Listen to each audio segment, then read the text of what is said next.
Alors, dans cette partie, ce que nous allons faire, c'est d'exporter notre arbre, mais avant de l'exporter, il va falloir le nettoyer un petit peu puisque celui-ci comporte des attributs qu'on ne veut pas nécessairement retrouver tout le temps. Donc, au niveau de notre structure ici, quand je fais afficher le tout, on va voir qu'on a plein de groupes qui peuvent être très, très cool à utiliser. Par contre, il y a beaucoup de répétitions là-dedans et ce que ça fait comme problème, c'est que ça vient ajouter du poids à la sauvegarde. Donc, il y a plusieurs choses qu'on va pouvoir nettoyer si on n'a pas de besoin. Donc, tout d'abord, on va aller voir dans les attributs. Donc, je vais aller marquer une attribut delete et je vais aller garder seulement les choses que j'ai besoin. Donc, je clique là-dessus, je m'en vais dans l'attribut delete et je peux aller faire afficher mes attributs. Donc, tout ce qui a rapport avec les branches, level et les autres choses ici. Donc, je vais pouvoir aller chercher donc les branches. Je vais mettre une étoile pour dire tout ce qui a rapport avec branche et qui se complète donc après branche. Donc, ça va inclure branche ID, branche level. Les levels, même chose. Je vais pouvoir ici marquer level avec l'étoile. Donc, ça va à la fois sélectionner les deux niveaux. Ensuite, je vais pouvoir aller cliquer sur le pivot, point, pour le prime ID. Le tag, on pourrait le garder en cas de besoin. Le wind, on va pouvoir l'enlever. Dans les vertex, on n'a pas grand-chose à changer. Ça ici, le material path, on n'a pas le choix de le garder. C'est lui qui nous donne l'assignation de nos matériaux. Donc, super important. L'area, on peut l'enlever. On peut enlever les noms également. On peut enlever le pivot. Le tag, on le laisse là. Et pour le detail, même chose. Donc, ça peut être pratique pour faire de la programmation éventuellement dans Unreal ou des choses comme ça. Mais bon, pour de base, si on n'en a pas de besoin, on les supprime, bien sûr. Donc, on en a plusieurs comme ça ici. Et on garde le varmap. Voilà. Donc, ça va faire nécessairement, une fois qu'on regarde le tout ici, on a nettoyé un peu de nos attributs. Et ensuite, je vais aller nettoyer mes groupes. Donc, je vais faire un groupe delete que je vais pouvoir assigner par la suite ici. Et je vais les choisir dans mes groupes. Donc, tous les éléments que je n'ai pas besoin. Donc, dans mon cas, c'est relativement simple. J'ai latéral, principal, brindille 1, la feuille, placement, rameau et le tronc que je veux garder. Tout le reste, je vais pouvoir les enlever ici. Donc là, ça va prendre un certain temps. Donc, pour les niveaux, je vais remplacer le 1 par l'étoile. Donc, ça remplace tous les niveaux. Normalement, ici, si je fais afficher le résultat, on voit qu'il a détecté les levels. Voilà. J'ajoute par la suite les manual prone, ça ici, trunk, on va l'enlever également, previous level, les caps, etc. Donc, si on n'en a pas de besoin pour d'autres raisons.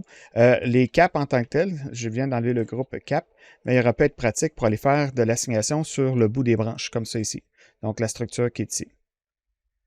Donc, voilà. Là, le displacement vient d'embarquer, c'est pour ça que c'est lourd. Donc, je vais sortir de là. Voilà.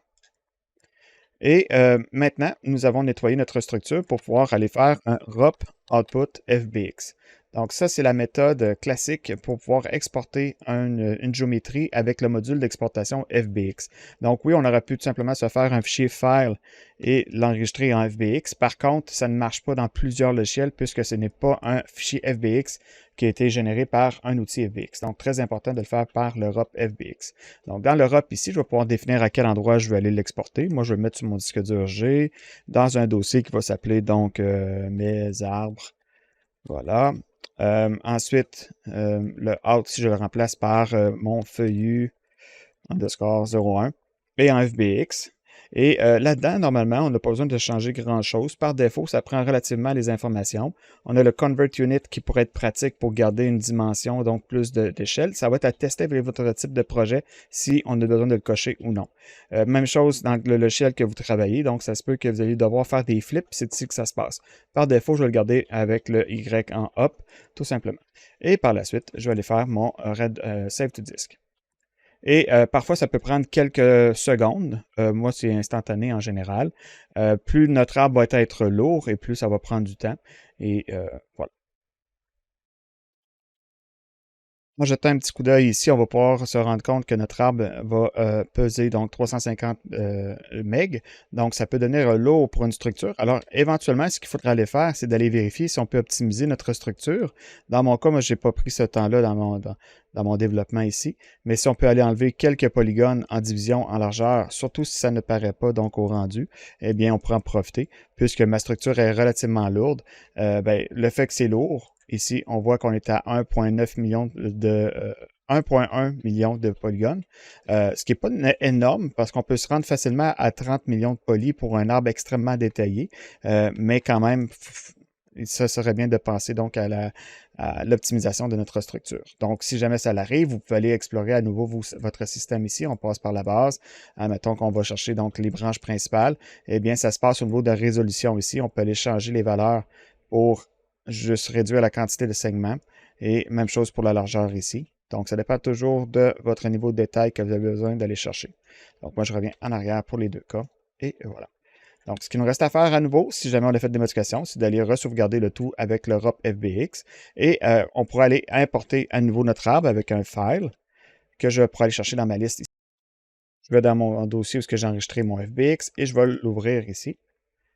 Et ça va prendre quelques secondes à le générer. Ensuite, je vais le faire afficher. Et on voit que notre arbre est déjà construit comme ça ici. Il nous resterait juste à réassigner nos matériaux.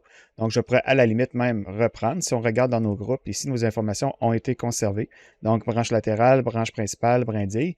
Donc, théoriquement, si je viens dupliquer à nouveau mon node matériel que j'avais plus haut et que je le mets ici, normalement, le tout devrait être mis en place.